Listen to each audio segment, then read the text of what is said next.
Hi there, my name is Cameron Ryan and I will be exploring if technology is helping education or not. Nowadays it is really easy to go onto the internet and you just have to press a couple of buttons and then you will be on Google or Safari. So I decided to test my theory, so I went into the nearest college and asked some students to get their opinion. Well, I think technology has helped in many different ways in education. So for example, in Microsoft Teams, I think during lockdown you could communicate with your teachers a lot better than you would if there was no Teams. You can communicate with them online. So yeah, that's my point. You can also use Google to research all of your answers at any time, using just the internet. It's pretty cool. It's allowed students to hand their work in at home, rather than having to bring it in and relying on not forgetting it. And thank you for those students that gave their opinions and managed to get Virginia Barrett, the principal of Farnborough College of Technology, for taking time out of their busy schedule for an interview. I think the pandemic is one example of that, in that we had instantaneous communication through Teams. I think that's a big game changer, is that being able to communicate virtually without necessarily having to be in the same space. Sometimes we forget about mobile technology, which is a technology that again students can actually communicate by text, by WhatsApp, by telephoning. So the more instantaneous communication that we have now wasn't here years ago, and that's a big change as well. You can actually immediately get through to someone than you could years ago when you had simply a lanyard. Yeah. So like some of the technologies, would you say like Teams and Zoom would be a massive factor because of the pandemic and communicating with teachers? No, undoubtedly. I mean, you can get on, you can actually be face-to-facing someone virtually.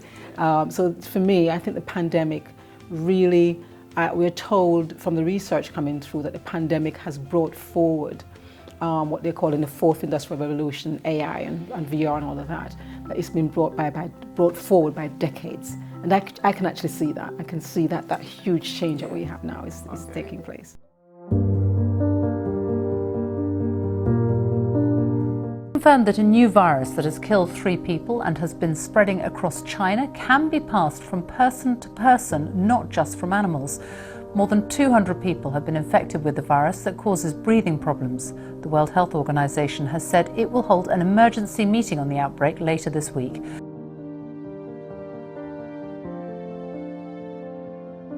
From this evening, I must give the British people a very simple instruction. You must stay at home. Because the critical thing we must do to stop the disease spreading between households. That is why people will only be allowed to leave their home for the following very limited purposes. The pandemic caused children nationwide to stay at home. Due to the technology advancements, they were able to get an education while learning from home. Kids were learning through either Teams or Zoom so they could stay in contact with their teachers. While being at home and protecting themselves from the virus, 10 years ago this wouldn't have been possible, as the technology wasn't advanced as it is today. Let's go back to Virginia talking about the pandemic and how her college suffered. So do you know, I think we were amongst a few of the colleges who coped extremely well. I mean, it was awful, no one wished to have been going through that. But we had invested about £2 million in technology, because since I've been here, I've been talking about putting technology back into Farnborough College of Technology.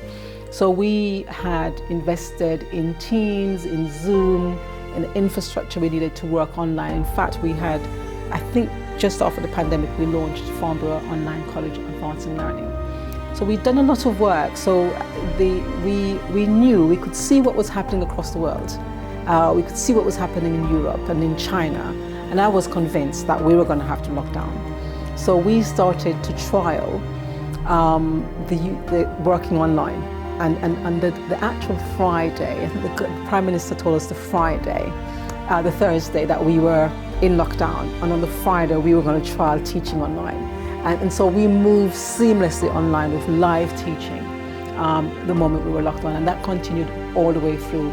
We actually had some really good attendance, people who didn't have anywhere else to go who were attending college.